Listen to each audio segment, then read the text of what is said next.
thoughts I cannot say to you. If I don't say the words, then maybe it's not true. And it feels alright. Good morning. Welcome to NUFC Matters with me, Steve Wraith. Delighted to say we're joined once again by Ben Jacobs. How are you, Ben? Good morning. I'm good. How are you? Very good, Ben. And the jumper's out, Ben. It must be getting colder. It is. I'm sure it's the same up in Newcastle. It's drizzly. I've got the hoodie on. But yeah, Not as always, good. No, it's not. We've got I think 1 summer hour. down south lasts for 3 weeks. Summer up north lasts for 2 weeks. Summer in Scotland, where I'm at the moment, lasts for about 5 days. Yeah, you're not wrong, mate. You're not wrong. Okay, we've got an hour of chat about Newcastle United. And of course, today is match day. Brentford at home, 5:30 kickoff live on Sky. And wow, we've got so many topics we could talk about today. And I want to start with the midfield, Ben, because obviously the midfield is something which people have been picking at, criticising, looking at, dissecting, our own fans, pundits, you name it. Tonali came in, big money signing, somebody who, blossomed at Milan and is now hoping to blossom in the Premier League. But he's been thrown into a midfield, which was a very successful midfield last season. He's been stuck in the middle of Bruno and Joe Linton. Longstaff, of course, had a pre-season injury, which meant that he was unavailable for selection at the start of the season, which meant Tonali has come straight in. The first game, it looked as if nothing could go wrong. A 5-1 win against Aston Villa. But following on from that, we knew that the fixture list was a cruel fixture list for Newcastle. A narrow defeat by Man City, an incredible defeat against Liverpool at home, which should never have happened, and then a slight collapse against a very good Brighton team, it's got to be said. So alarm bells ringing in certain quarters at Tyneside, but the question marks definitely pointed at the midfield. And Tonali in international football this week sustained, a slight injury. Eddie Howe confirmed that yesterday. Should be available, we would imagine, today, but whether he's fit enough to start, who knows? Longstaff's fully fit now, and a lot of the press yesterday at the press conference, I noticed, were pushing the Longstaff narrative. Is he good enough to go straight back in? Is he fit enough to go straight back in? Eddie, as always, playing his cards close to his chest, but what's your feeling on this midfield three? First of all, do you think that midfield three moving forward in the long term of Bruno, of Tonali and Longstaff can play together? Yeah, I think they can. And there's going to be a period of chemistry that develops naturally. And that's the same with any midfield, but especially when you put in a young new signing with a big price tag. And Tonali is versatile, but with that versatility, the downside can sometimes be that you need time to ultimately get up to speed in whatever position is asked of you. I think every time we say versatility, we kind of associate that with the positive, and it is. But in this Eddie Howe 4-3-3, I think that Tonali will be asked to play a defined role. And given that he's effectively a number 8, but can also play a number 6 and has had in his career quite a bit of freedom, he's going to have to get used to that dynamic, particularly with Bruno, to make sure that they both don't push forwards at the same time. They cover for each other. And obviously within that 3, only one of them can play in the central position, which is likely to be Bruno. So then when you look at Longstaff, there's, I think, a little bit more flexibility, which is different from versatility. And maybe the dynamic in the short term between Longstaff and Bruno Guimaraes playing together is going to be more preferable for Newcastle. But I also think that not too much should be made yet due to the fact that it's the early part of the season. Let's not forget that Newcastle didn't start brilliantly last season. And then about 4 or 5 games in, they suddenly started going and pushing towards that top 4. And by the time we got to the World Cup, it was a situation where Newcastle looked like very strong favourites or credible candidates for Champions League football. So there's no need for a mini meltdown at this point, especially because crucially, as you rightly pointed out, we're in a situation where the fixtures simply haven't been kind to Newcastle United. They were absolutely phenomenal in the opening game against Aston Villa, and everybody maybe felt like that was setting the tone. This was a Newcastle side that would win comfortably, that would score a ton of goals, that would make St James's Park a fortress. And then from there, it hasn't quite gone according to plan. But there's no shame in a 1-0 defeat to Manchester City. I think that's probably the first thing to say. The Liverpool game was one of those quirks of football where, although Liverpool deserve huge credit for the late goals that they scored, 99 times out of 100, Newcastle win that game. And then, as you say, away at Brighton is never easy. So now it's about beating Brentford and heading into the Champions League with something positive. And then perhaps if there's still this issue in midfield, Eddie Howe can revisit it. But one of the challenges with midfield in a 4-3-3 is just that there's one less spot. So Bruno Guimaraes is always going to take one of those spots. And then it's about who else you play. Because last season, for example, Joe Linton moved into an advanced position, but he comes back into the 3 of the midfield, not the 3 of the attack.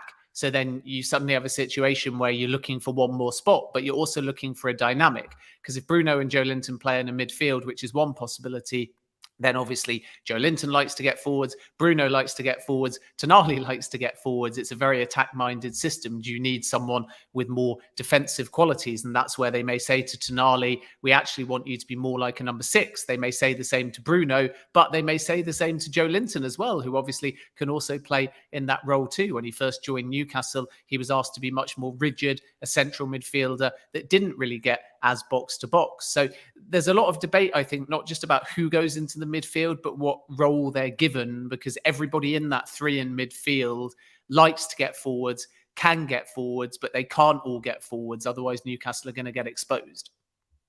Yeah, it's interesting. Longstaff, though, got pushed forward quite a bit by the press yesterday. He will be chomping at the bit. He's a local lad. He wants to get, he wants to get back in the team, of course.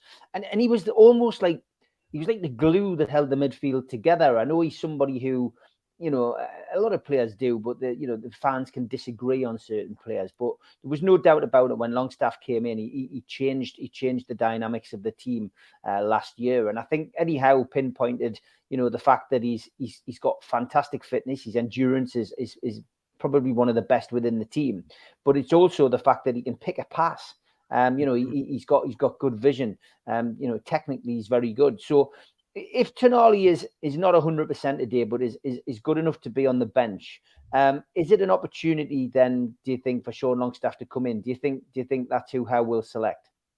Yeah, especially with the Champions League upcoming as well. I think that Eddie Howe will chop and change, and he also has to think in his selection too about who's travelled during the international break that he's also going to want in the Champions League. So this is not really a great game for Newcastle in terms of where it lies in the calendar. And as a consequence, I think we will see a number of changes from that away defeat to Brighton. And Longstaff is a logical person to come in for sure. I think with Tonali, it's very important to understand he's young and is not the finished product. So even though there's that sky-high ceiling, and even though he's been starting in games, it is very possible that he needs a little bit more time to develop and get up to Premier League pace. We've seen flashes of brilliance for sure. And I think it was the same with Bruno Guimaraes when he first came into the side. He sort of hit the ground running and everyone said, brilliant. He's a player that has just taken to the Premier League like a duck to water.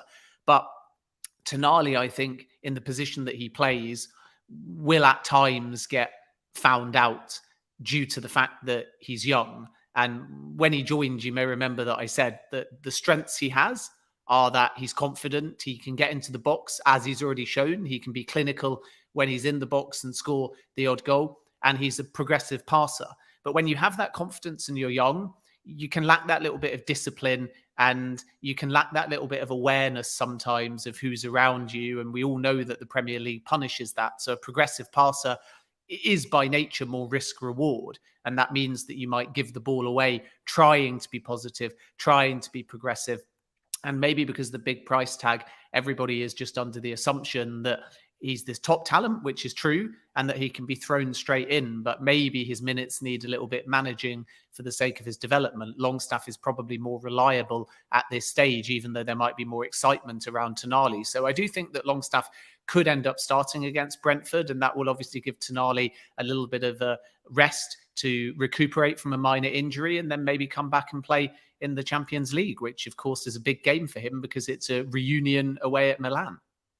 Yeah, big games coming fast and furious for Newcastle United, but it'll be interesting to see whether Longstaff does get back into the team today. And I think it's a perfect game for him. I've got to be perfectly honest, but we will wait and see. It's not the only positional change that Eddie Howe may be forced to make. And again, just looking back at his press conference yesterday, He was asked about the Longstaff situation on numerous occasions, but he was also talking about the fact that he doesn't make wholesale changes when things aren't broken. And he pointed to the Liverpool game as an example. You know, that game should have been out of sight for Newcastle. That should have been 3 points. Then Núñez equalises. You're thinking, well, we're going to go away with a point. We would have all been devastated with that. And Núñez does the damage, and Newcastle walk away with nothing. That game, the team performed well, apart from that last 10 minutes. And then they go into a game against Brighton where, they started well, but then ultimately, collapsed defensively. And, they just didn't recover from that. The back end of the game, they did play well enough. Wilson scores a goal, and but it's too little, too late. But I understand where he was coming from, that you don't make wholesale changes when nothing's broken. However, what we have seen in the last few games is Isak up front, ploughing alone for up front. Service hasn't been great towards him, and just hitting that little bit of a dry patch. I know where again, we're not highlighting this as a major issue because it's only the start of the season. But Wilson, when he comes on, looks lively, scores goals, and is probably in the best form of his career at Newcastle. So is it time maybe to give Wilson that opportunity to start today and put Isak on the bench?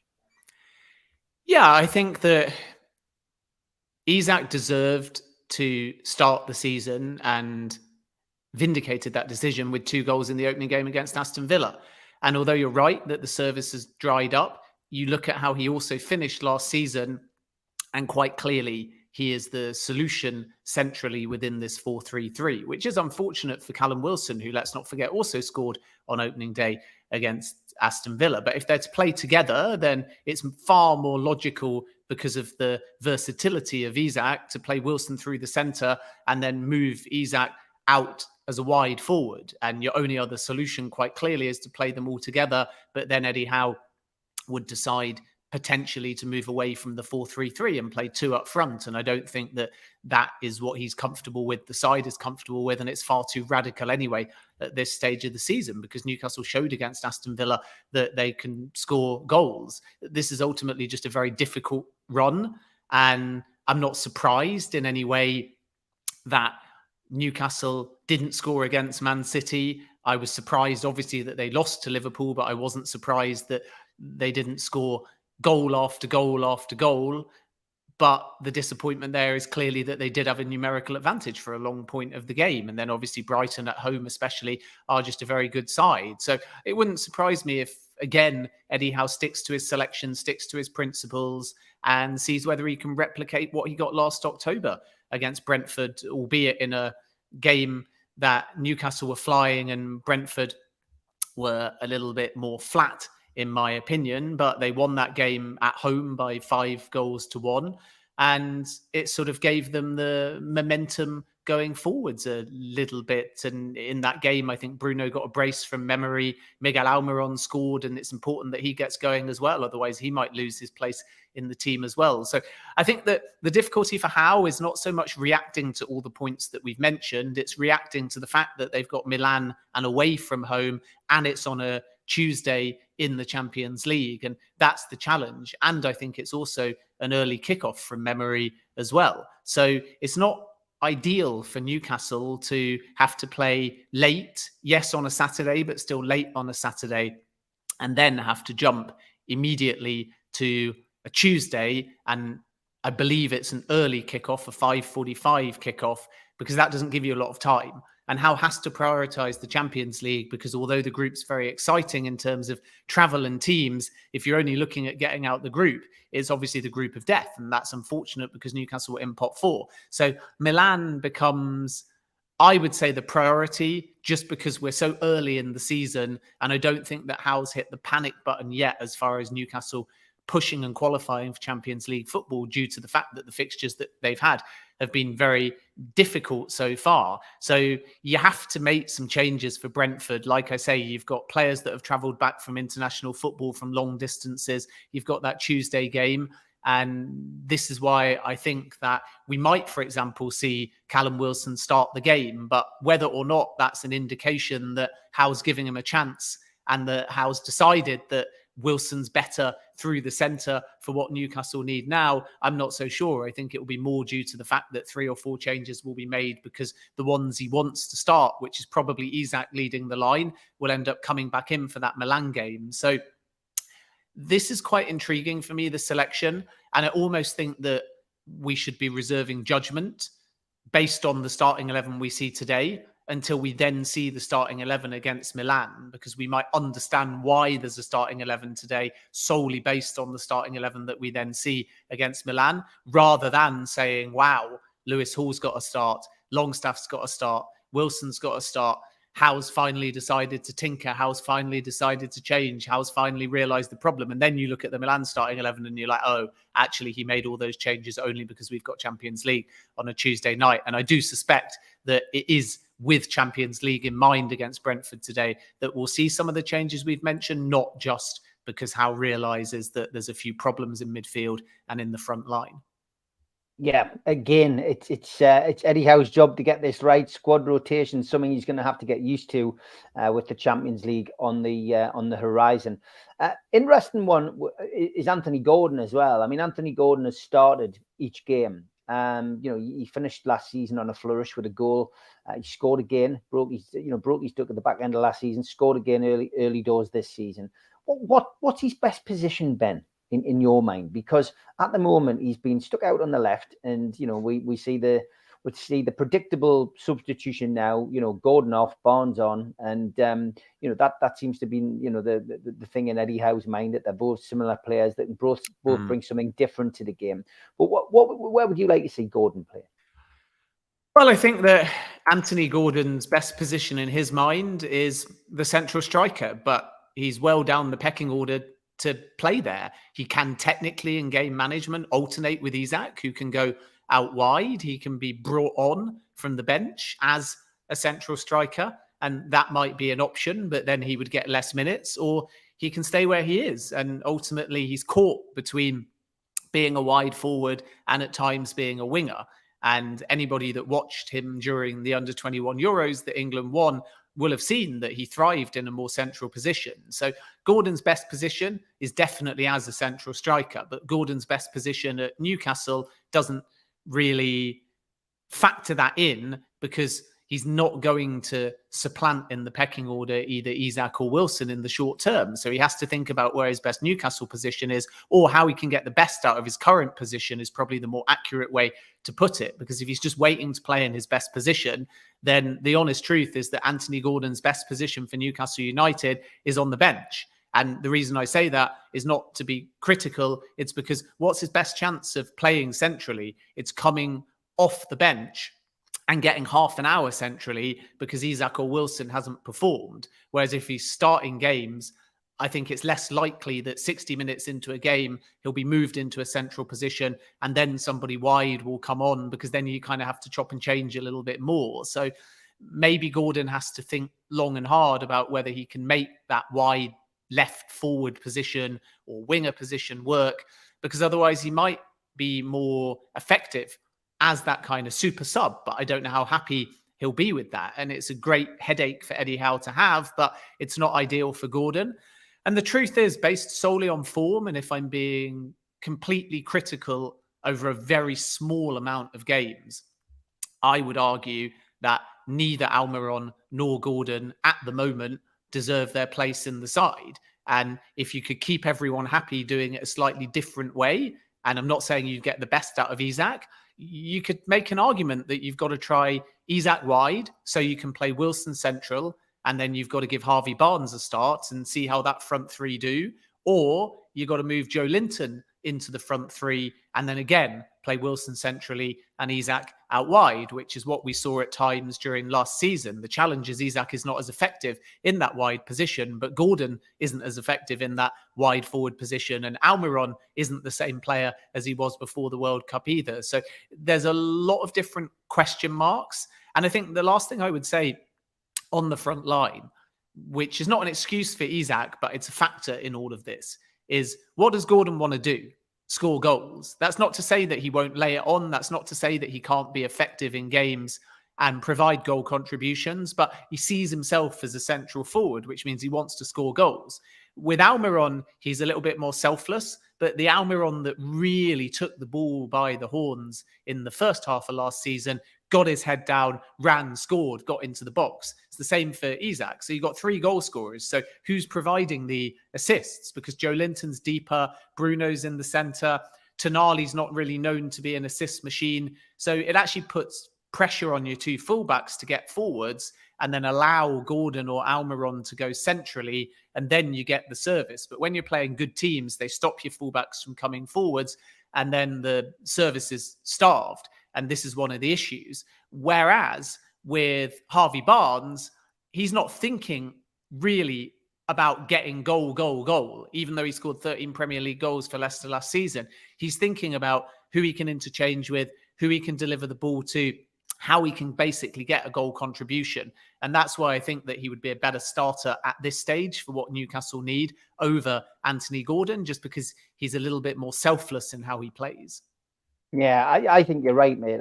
It's going to be an interesting situation with Anthony Gordon. I like him. I think he's direct. I think he gets stuck in, and I think that's something that, you know, Newcastle's team sometimes lacks a little bit when, you know, Joe Linton's off the boil, and I think he's almost replaced Joe Linton in that respect over the last couple of games. But yeah, I genuinely think Anthony Gordon will play a big part this season. I'm not one for panicking. I think we'll do okay this season, but it will be interesting to see how things progress.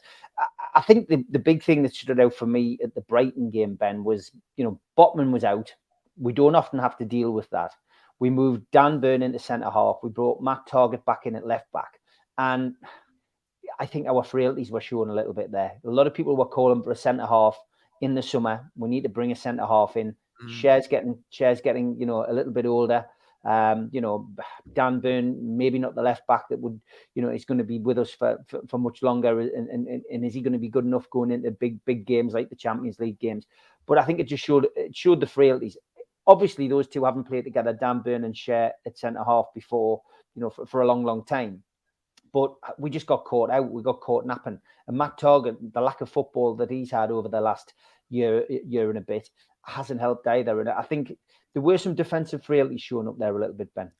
Yeah, I think Newcastle have been blessed, haven't they, all of last season with a consistent back four and an incredible back four that kept a ton of clean sheets. So there has just been a natural assumption that there's strong foundations at the back. But as you say, one injury or one change, and it's a very different story. And that's all credit to Sven Botman, because it shows you just how good and consistent he's been. I think that Burn can slot into that role, but Burn and Cher, as you say, haven't played together as much. And I think that Burn will get caught out a little bit when defenders hang on his shoulder when he's playing in a central centre-back position.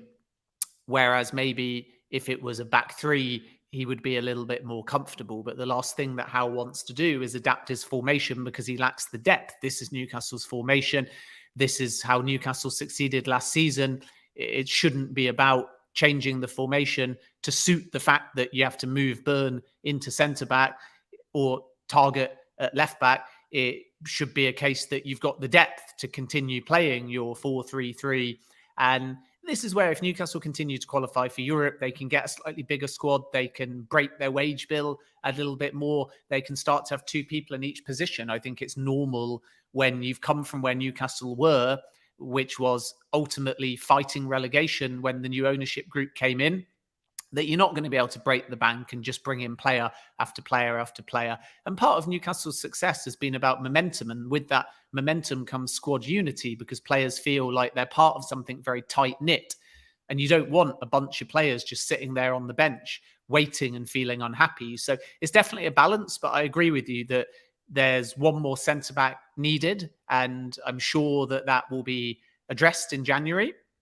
I think it wasn't addressed towards the back end of the window because Newcastle didn't want to buy for the sake of buying. And they also had to think about financial fair play. And they always knew that Burn could come in and play centre-back. And the beauty, of course, if Burn does come in and have to cover at centre-back is that you've got Matt Targett and you've got Lewis Hall as well. So they're not short of left-back options now. And you've got Kieran Trippier technically that can swap over to that left-hand side. And then there's the right-back option in Tino Livramento as well. So there's plenty of depth at full-back, but one more centre-back is needed. interesting you mentioned the Kieran Trippier switch, because obviously for England he played left back and played it really, really well. We've signed Lewis Hall. We've also signed Livramento. We've got options now at full back. We still have other players on our books who could fill the role. Of course, Paul Dummett, Matt Targett, we've already spoken about. But from my perspective, you know, I wouldn't be too concerned if they moved Trippier to left back after watching his performance midweek, and maybe given the chance to Livramento to fill that right back role. But alternatively, I'd be happy to keep Kieran Trippier on the right and give Lewis Hall a chance. So it's all about those options and all about having that, like, players that you can adapt. Yeah, it's all about also asking Trippier whether he wants to play right back or left back, and then defining, I think, your selection on that, because he's so important to Newcastle United. I think if Trippier moves over the left-hand side, it might just get the best out of Anthony Gordon, which is another key point in all of this. Almiron's the kind of player that gets plenty of the ball, is involved in games. He's just not really got that consistency of finishing that he had during that amazing but almost freak run in the first half of last season. Whereas Gordon, I think, might appreciate having Trippier on that left-hand side. And then you've got Trippier, Joe Linton, Gordon, which is a very good combination and might give Newcastle a little bit of balance and versatility. So it's all about asking Trippier whether he would enjoy and be prepared to swap sides, and then defining your selection from there. Having seen a lot of Livramento and Lewis Hall, I think that Trippier on the left, Livramento on the right is the better decision for Newcastle at this point, if you're just looking at the development of Hall and Livramento. Because Livramento is actually a very developed player. He's just had torrid luck with injuries to the point where he barely played last season. So for Livramento, it's about getting him back up to match sharpness and confidence as well. Because when you have the kind of horrible injury like he had, it can be very difficult to return with the same tenacity immediately. Because even if consciously you're thinking, I'm back, there's a part of you in games that is still a little bit worried about picking up another injury. So there is a psychological element too. But Livramento, when he was fit for Southampton, was a quality Premier League player who was flying, who was developing, who was providing service to others, who was very intelligent. And that is what Newcastle need. He's a modern Premier League fullback, and he can also play on the right or the left. He hasn't played that much on the left-hand side, but he's capable of switching sides as well. And he can go and play in midfield too. So there's a lot to like about Livramento. And in the games where he has played and been fit, he's shown that he's capable of being a top Premier League player. So if he was utilised on the right and Trippier moved to the left, I think Newcastle could be quite confident in that. I think with Lewis Hall, it's a bit more interesting because he's got a high ceiling, but has never really had that consistency of game time from his spell at Chelsea, and has a relatively big price tag, of course, as well, when the loan ends up turning into an obligation. And ultimately, at times, when Chelsea were in sort of free fall under Graham Potter, he was used in midfield, he was used as an inverted fullback, he was used as a regular fullback, and never really looked comfortable. And I think at times he got relatively exposed. I think one of the games he played from memory, I might be wrong on this, but off the top of my mind, I think was at St. James's Park. And he also played away at Manchester City as well. And in both games, I thought he got found out, and quite quickly. So Hall, I think the jury's out on, not in terms of his future, not in terms of him being a good signing for Newcastle United, but I mean specifically in terms of, do you want to throw him in today? Whereas Livramento, if he's fit, I think can be thrown in today. And that's why I would be tempted to say to Kieran Trippier, potentially, look, you played very recently as a left back for England. So now's the best time to just do it again. Have a game against Brentford as left back. We can always switch you. Put Livramento at right back. See what happens. That's what I do. But I think because Howe is reticent about making change after change, tactical change, personnel change, positional change, it's probably more likely he'll ignore what I've just said, which is always a wise thing to do, by the way. And I think that logically you would say, go Trippier, Schär, Burn, Hall, and then you've got that decision to make over Longstaff, which I think is a change that will be made. And then again, Isak rested for Champions League, Wilson starting the game. I think Gordon might be rested and Harvey Barnes might come in. And that's what I think we'll see against Brentford today, if I had to predict. But I think logically, if you really analyse it, I think the better move for Newcastle would be to at least try Trippier on the other side, give Livramento a start at right back. Okay, halfway through the show, time for the ads. A big thanks to all our sponsors, Skips and Bins. You can find them at skipsandbins.com or telephone 0800 25 45 25 3. Email inquiries at skipsandbins.com. Website skipsandbins.com. Easy contract free and pay-as-you-go waste collection. Big thanks to Mr. Vicky's Sauces Handmade in Cumbria. You can order them from their website, mrvickys.co.uk, or by telephoning 01768 210 102. A big thanks also to New Workwear. You can find them at newworkwear.com. They are an agile and dedicated workwear provider. Welcome back as well to United Travel. They are a UK coaches firm and they are based in the Northeast. They've got 2024 tours and you can contact them on 01670 632 460 or mobile 0791 666 4174. Email info@unitedgrouptravel.com and they've got a website which is unitedgrouptravel.com. There's no strangers on their tours, just people you haven't met yet. Big thanks to them for their sponsorship. Big thanks as well to Media Arts, and they supply all the video technology. If you want to become a member and get a cup, a pen, a membership card, and a scarf, then get your smartphone and put it over this QR code. It will take you straight to the membership pack. It's a £25 one-off fee. You can also go to NUFC Matters website and search membership pack to book today. If you want to help the channel, then subscribe to it by hitting the subscribe button. Hit the thumb up under the video to like the video and click share to share to your other social media. We're also available as a podcast on iTunes, Spotify, and other podcast providers. Don't forget, we help the food bank on this channel. If you want to do so virtually, go to nufcfansfoodbank.co.uk and make a donation today. The Alan Shearer raffle is back on. 150 tickets, £1 a ticket. Win a limited edition signed Alan Shearer ball. Enter today at nufcmatters.com. Okay, you're back with NUFC Matters. Got 30 minutes to go in the show. I just want to talk about the England-Scotland internationals, Ben. It was a great game. I thoroughly enjoyed it. Not one really for watching England, but I did tune in. England, of course, getting the result. But the atmosphere was great. You know, the Scottish fans always, bring the party to the occasion.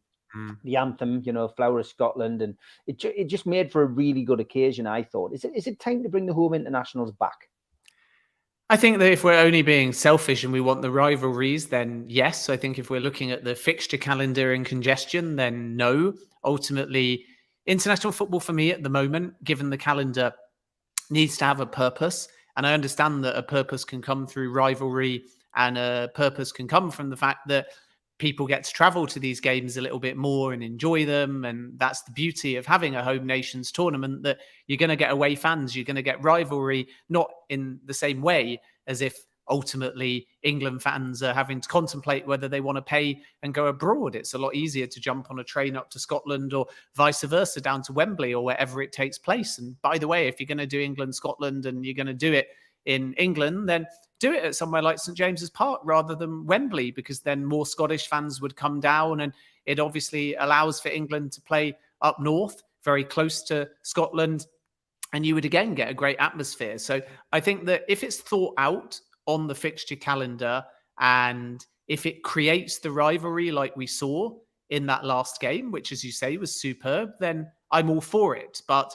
what I'm not for is just tournament for the sake of tournament, or tournament that goes against another game or another qualifier or another thing that's the priority. Because if you have a home nations, for example, in this cycle, then you're obviously juxtaposing it against qualifiers. So there's a very fair chance that when the home nations comes along, you would get a situation whereby certain players pull out or certain players get injured, or the overall standard is not as good. And then on top of that, I think you have to ask the question, is too much of these type of games ultimately going to dilute the product? And do we get the kind of atmosphere of England against Scotland, or England against whoever, or Scotland against whoever, simply because it doesn't happen as much? And naturally, people will point to the Six Nations and say, that's always brilliant. That's always got the rivalry. That's always got the intrigue. But the difference is that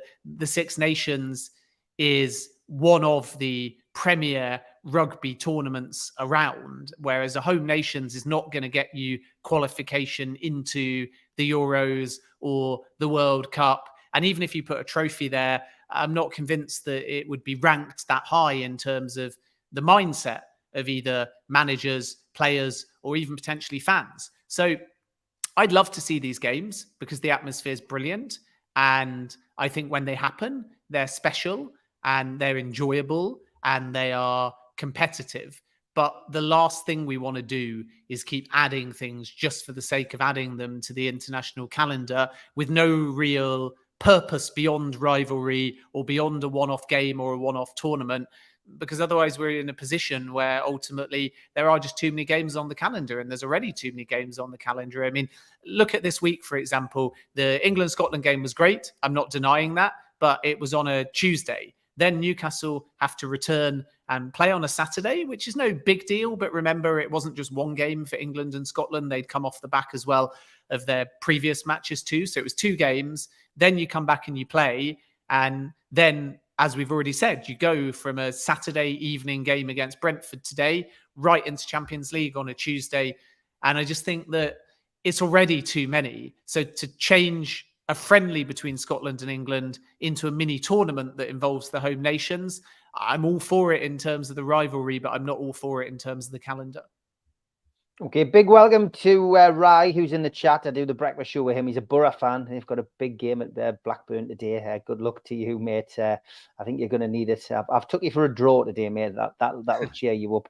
The other little side note to the England-Scotland game, Ben, was the tug of war between Scotland and England over Elliot Anderson and, of course, now Harvey Barnes, because both are eligible to play for England, but also eligible to play for Scotland. Anderson, it looked as if he'd committed to following Steve Clarke and John Carver's team, but then withdrew with injury, which of course aroused suspicion from the squad for the 2 internationals last week. Just in your opinion, which would be the best for both those players? You know Barnes quite well as as somebody who follows Leicester, obviously a former player of your parish. What would you advise the 2 guys to do?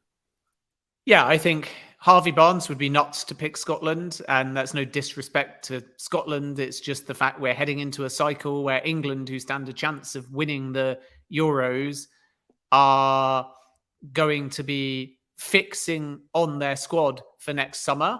And why wouldn't Harvey Barnes be able to force his way into contention now? He's not in the Championship with Leicester, and he's off the back of a season where he scored 13 Premier League goals. So I think for Barnes, he has to have the ambition to want to play for England. That's not me saying that England are better than Scotland. That's not me saying that I always pick England because I'm English. That's simply me saying that Harvey Barnes is 25 years of age, which is quite old for a player trying to push his way into international football. So why, when he's won 1 cap already for England, push for Scotland now instead of make a really concerted effort at domestic level to try and get into Gareth Southgate's plans? And you do that until perhaps Christmas or January and see whether you're called up, see whether you're in contention for Euro 2024. And then if you're not in January, then you've given it a go for England, who stand a realistic chance, of course, of winning the Euros. And then from there, you say, okay, maybe I'm going to try and pick Scotland instead. So I think it's an absolute no-brainer from the point of view of Barnes to be focusing solely on England at this point. I think with Elliot Anderson, it's a little bit different and it's a harder choice to make. And as you already said, the interesting thing about Elliot Anderson is just that you have a player who actually was part of the squad and then decided to pull out, whether that's due to injury, whether that's due to second thoughts.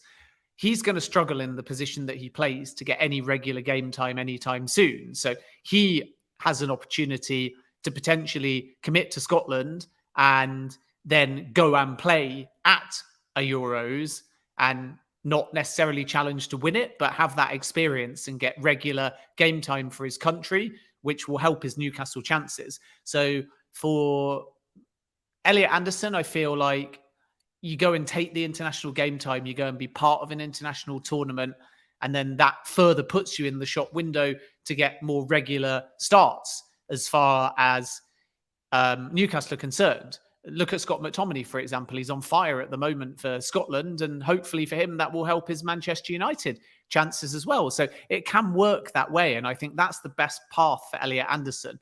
But for Harvey Barnes, of course, he could go and say Scotland. He could go and also play in the Euros, but he's not going to challenge to win the Euros. And at 25 years of age, as an established Premier League player for Leicester last season with those 13 Premier League goals, I just think it feels a little bit unambitious.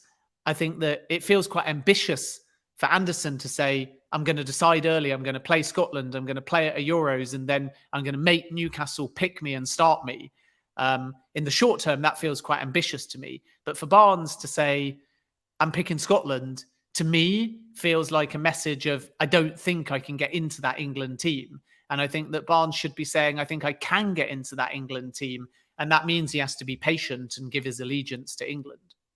Interesting. We'll watch that with interest. There was a question came in earlier on from David who says, Ben, do clubs use psychologists to help players get over mental impact of injuries? And I'll tie this in with the Richarlison story, which has been interesting this week. Obviously, he's not hit the ground running at Tottenham, and then we saw him have a tear, whilst on international duty. Never nice to see that in anybody in any walk of life.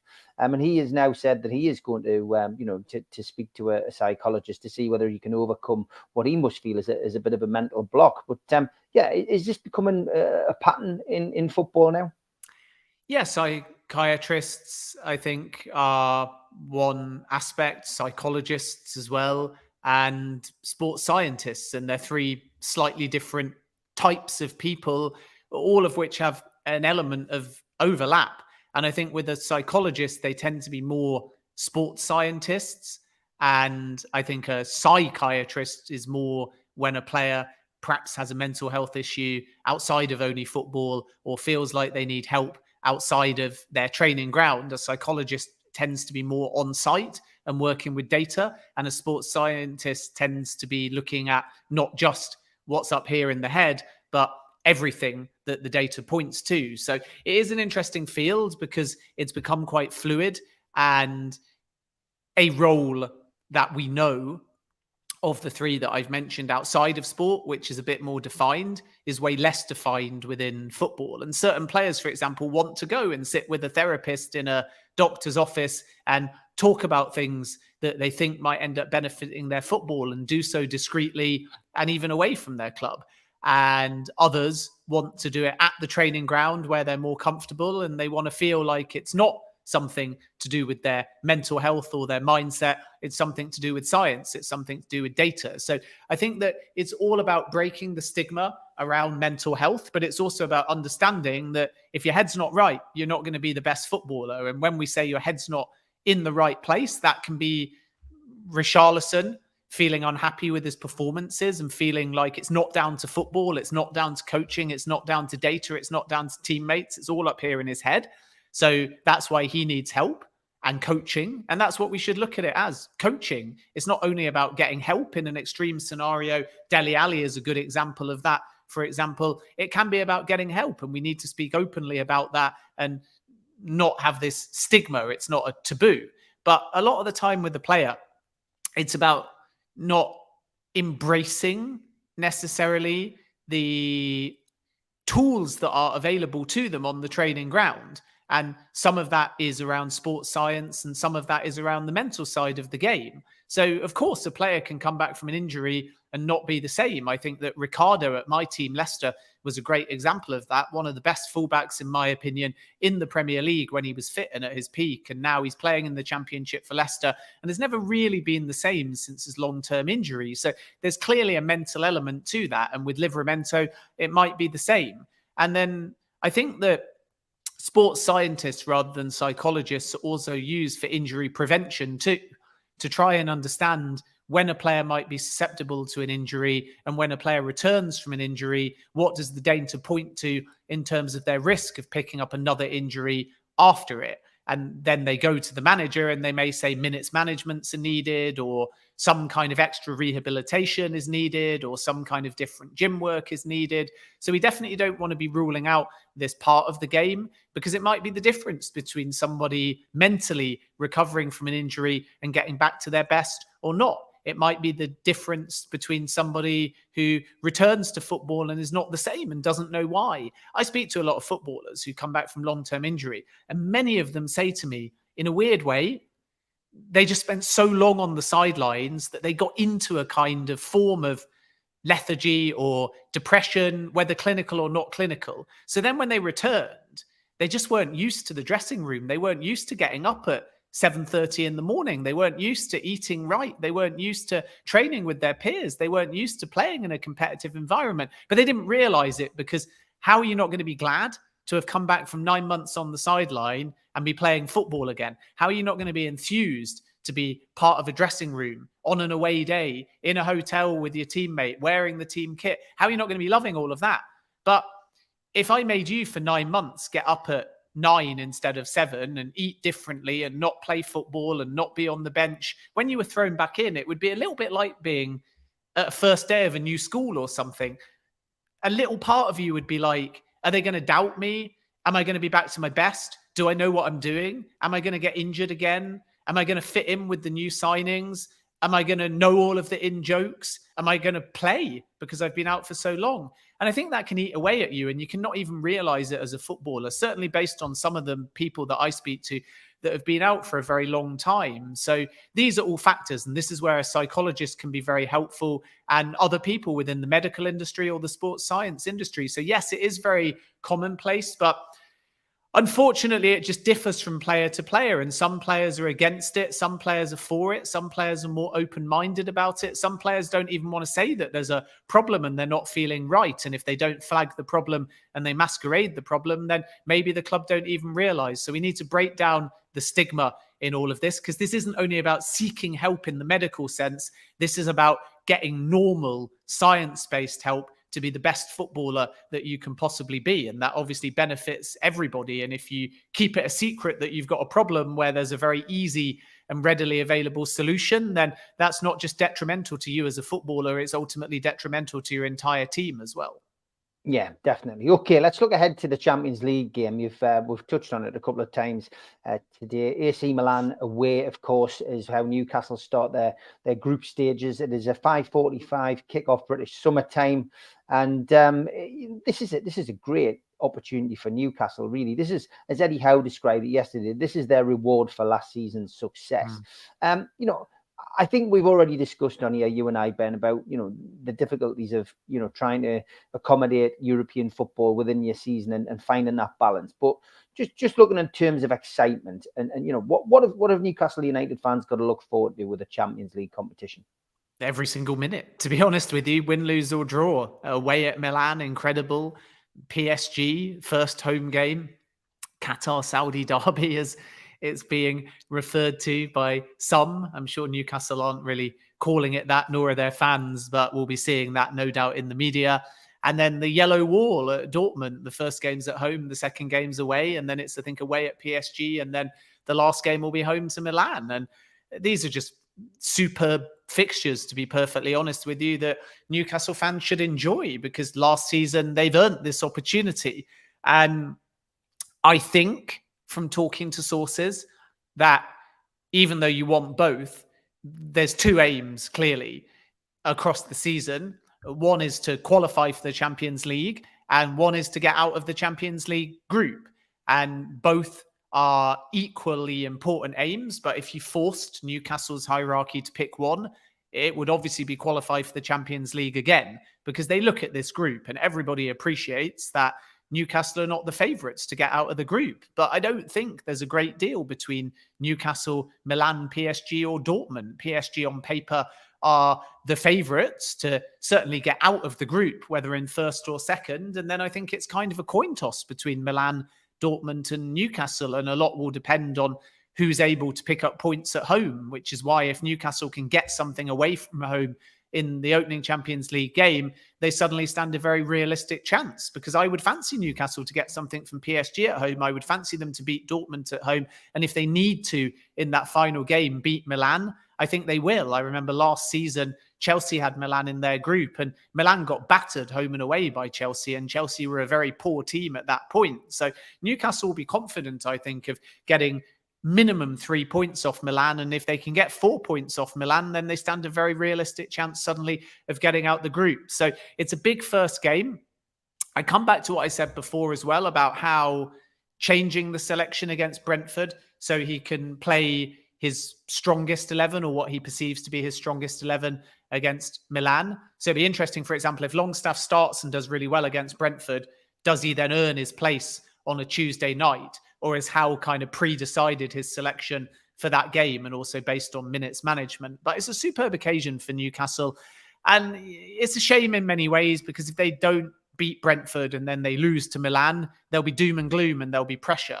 And I really think that Newcastle have deserved to enjoy these trips, enjoy these moments, because under Mike Ashley, it just looked like an impossible scenario that Newcastle would have Milan, PSG and Dortmund. And you know what? If you're going to get through a Champions League and go on a run, then come through this group, because if you come through this group, it will be special if Newcastle get out the group. And then they can do anything, because if you top the group ahead of PSG and therefore you get points off Dortmund and Milan and you get out the group, then the sky's the limit. You'll probably get an easier draw in the last 16 of the Champions League than you will in your group itself. So suddenly you feel like you can go on a run. And if you don't get out of this group, then there's no shame in it, because you've had to face Milan, PSG and Dortmund. So enjoy the away days, enjoy the moment, and use it as a gauge to again qualify for the Champions League, to raise your coefficient and to get in a better pot as a result. And then you'll get an easier group stage draw. So it might not feel it to fans if they just end up losing, getting knocked out. But for me, it's win-win. They're fantastic fixtures. And if Newcastle don't go through, it's a learning experience. It's incredible away days. It's brilliant atmospheres at St. James's Park.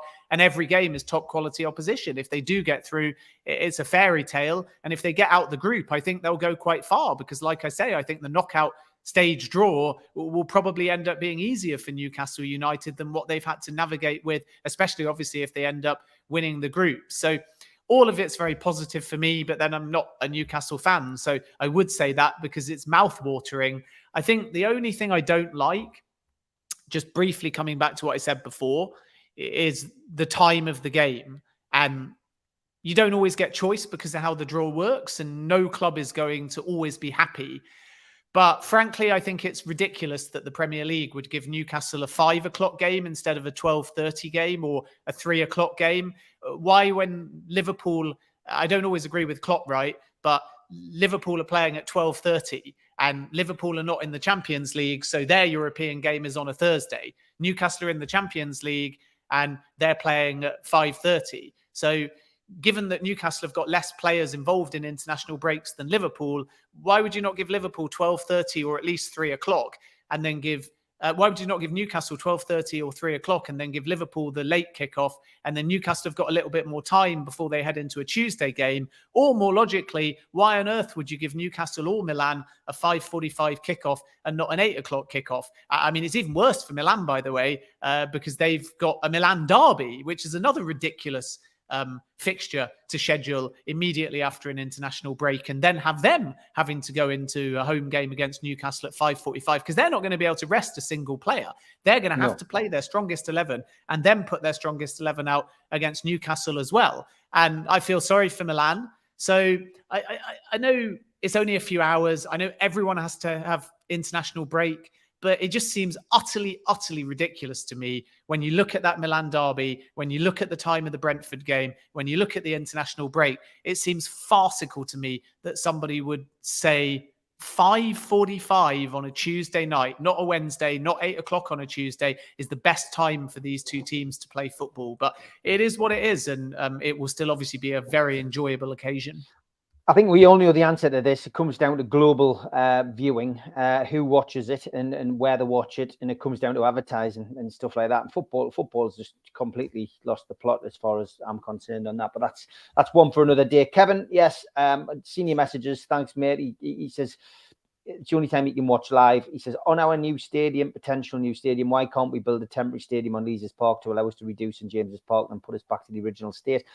There's lots of consultations going on at the minute. And I think that's one thing to remember, Kevin, that decisions are going to be made at some point, but it's not going to happen overnight. And these things do take time. Planning permission to have something simple done at your house takes a long time. And as for your question about building the global fan base, why can't you watch the Amazon documentary? It comes down to, who allows what to be broadcast in what country, and it's as simple as that. It's the same with films and TV series. They're not always the same, and unfortunately the masses sometimes tend to miss out because TV companies tend to go with the countries where there's the biggest viewing figures or where they want to make the biggest impact. It's a strange situation. Okay, we've got to look ahead. We've only got 3 minutes left. Look ahead at Brentford and Newcastle United take on Brentford. 5:30 kick-off today, live on Sky. Emil Kraft, Joe Willock, both remain sidelined. There's optimism that Sven Botman will return. Potentially, Tonali could be on the bench if he is fit. Elliot Anderson is untroubled by the issue that caused him to withdraw from the Scotland team as well. As for Brentford, well, there's no Ivan Toney. He still remains banned after admitting to illegal betting charges. And the referee for today's game is Craig Pawson, who does have a habit of booking Joe Linton. He has booked him in 3 of the 4 games that he took charge of last season. VAR, which is often switched off, is John Brooks. So from our perspective, I've gone on the Amigos for a 2-1 win. I think Newcastle will get a narrow win today. I don't think it's going to be an easy game. They never are against Brentford. They are a very good attacking team. They certainly play on the front foot. What's your views, Ben? What's your prediction today? I think that Brentford have been draw specialists this season. Point against Spurs, point against Palace, point against Bournemouth as well. And most of their games have been tight. They looked relatively good against Fulham, but Fulham ultimately in that game for the last kind of half an hour or so had a man sent off. And I think that when Tim Ream was sent off in that 3-0 win, it was only 1-0 to Brentford at that point. Brentford, for me, even though they're 8th in the table at the moment, have been quite poor, and they're missing Ivan Toney. So I think Newcastle will win the game. I think it will be a little bit more open than your prediction. I think that they'll head into Milan with a few goals behind them. I think 3-1 is going to be my prediction. It wouldn't surprise me if it's even 4-1 or 5-1, because if Newcastle score early, they tend to get going, and they beat Brentford last season 5-1 as well. But I'm going to be a bit more conservative and say 3-1 to Newcastle. And then I think that selection-wise, we'll know very soon, officially, in about 20 minutes, which is a disaster for me, by the way, because I didn't do the fantasy team before we did this live show. So I'm a little bit panicked now that my team is going to be poorly picked for this week. But I think that we will see Longstaff start. Let's see whether we get those other changes in terms of Wilson with a view to that Champions League game.